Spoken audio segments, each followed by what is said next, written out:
Check the Mi BMX. Horquilla Shadow Inceptive V2.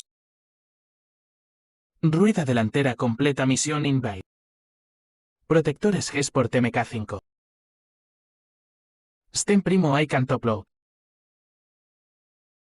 Bars Calc Crew 965 uso puños Shadow Simone Barraco.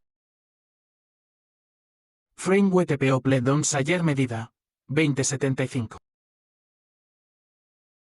Bielasadas y Calibur de 165 pedales primo central. Plato Etlat 25 toneladas. Cadena KMCK1. Asiento Caltalex, Kennedy. Rueda trasera G-Sport Rollo White bidireccional, protectores G-Sport. Llanta sin marca. Ocupo 4 pegs, 2 sin MI, 2 H's. Par de neumáticos, Calvens 116. Y por último da abrazadera, UETP Ople y tijas al. Siguen apoyando para más contenido.